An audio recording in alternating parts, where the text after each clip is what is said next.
Welcome back to another video. Today I'm gonna show y'all a tool that I think everybody ought to have, especially if you're a mechanic and most of the time you work by yourself. But before I get into that, make sure you like and subscribe, hit that notification bell. But this here is a bleeder tube that I just purchased and it just came in. This here is you could do light jobs with it, flush the whole system out with it. Basically, it's a pump action bleeder. You got your gauge right there. You got your fill.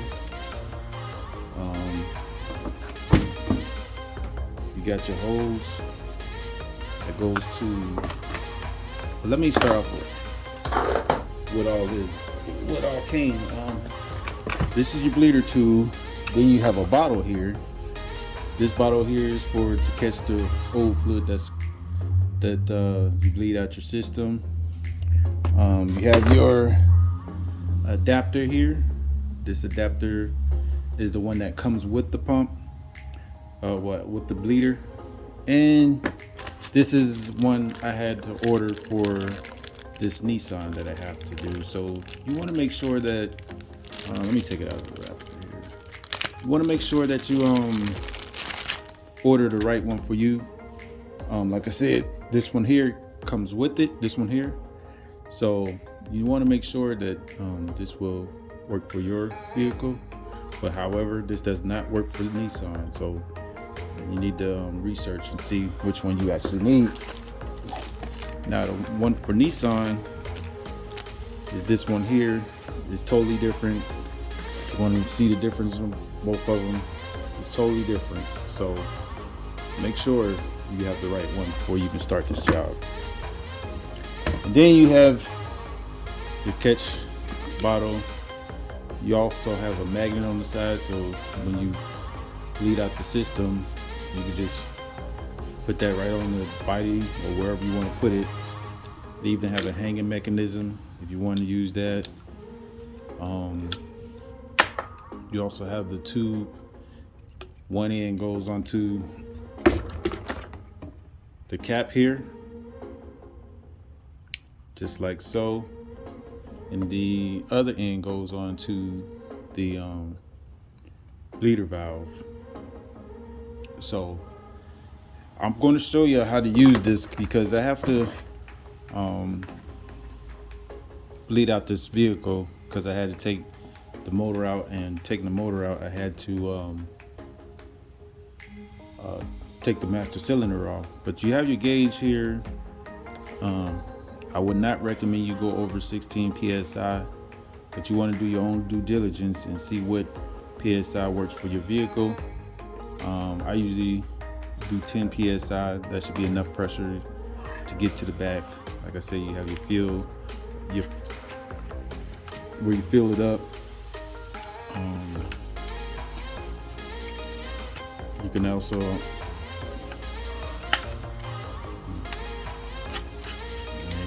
pump action, you know.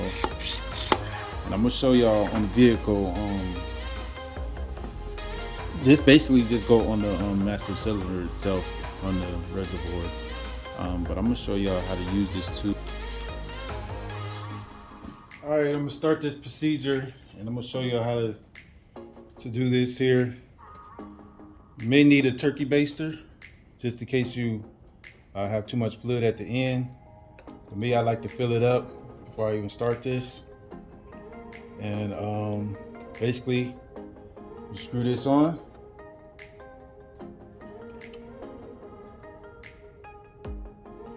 Make sure that you use the proper brake fluid. Like on here, I don't know if y'all can see it, but right there, it says 3-dot. Make sure you use the proper one. Don't use 4-dot in a 3-dot system. All right, you put your hose on.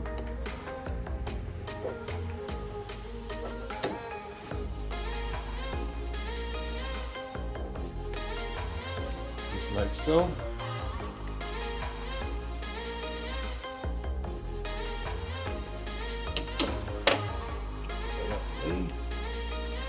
put that there. I guess y'all can see that gauge there. We gonna make sure the lid is tight. And we're gonna pump it up.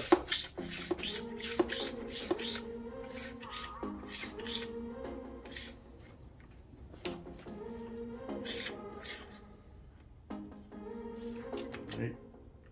Here, a little air.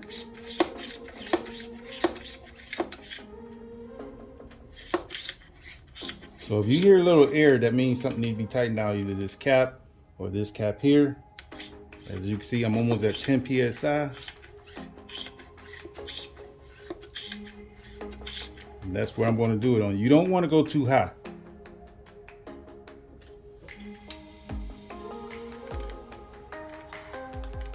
Hear air again, so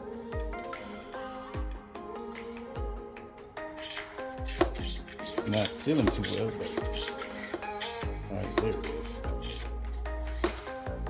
All right, so once you got this all set up, it's at 10 PSI. You're going with this application, what I would do, since I'm doing the whole system, I'm just going to show y'all one tire. I'm not going to go through the whole system, but if you're doing the whole system, you want to start from the furthest one from the master cylinder, which is the one, in most cases, is the passenger rear, but you have to look up on your own and see which one could be your driver rear. But once you do that, make sure your bleeder valves are broke loose, or at least can break loose, because in the salty climate, they usually rust to the caliper or the wheel cylinder. So you want to make sure that that they break free before you even start this job. So, all right, without further ado, we're gonna get right into this. All right, I'm here at the caliper, and I'm gonna show y'all how this works. This is your bottle here. It has the magnet, so you can just stick it right on the caliper there. Attach the hose to the bleeder right there. And all you're gonna do is crack your bleeder.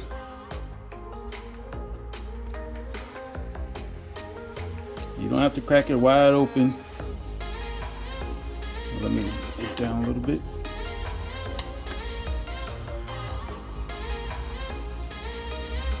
As you can see, it's flowing. When you get a steady stream, no air bubbles, you're good to go. As you can hear, it's going down in the bottle now. I don't see any air bubbles or anything. All you gotta do is look through the tube. No air bubbles.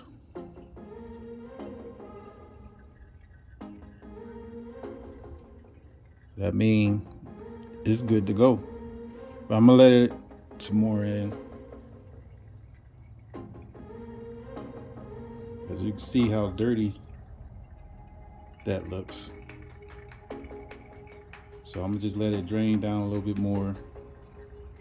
But you wanna make sure your PSI stay above, well, around 10. So I'm gonna check that and make sure it's around 10. It's still around 10, so it's doing what it's supposed to do.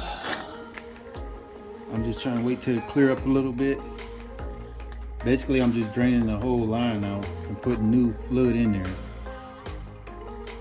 But that's all it takes. Once you pressure it up, put your cap on and everything, fill your bottle up, pressure up to 10, 15 pounds, no more than 15. I would never go over 15, because you possibly could, the seals that's in your master cylinder, you could cause damage to those. So you don't want to crank it up too high. I think that should be good enough for this. You just shut that bleeder valve. Take your hose off. And drain all down in the bottle. There you go. I hope I helped y'all out. If so, Please like and subscribe. Thanks for watching my video.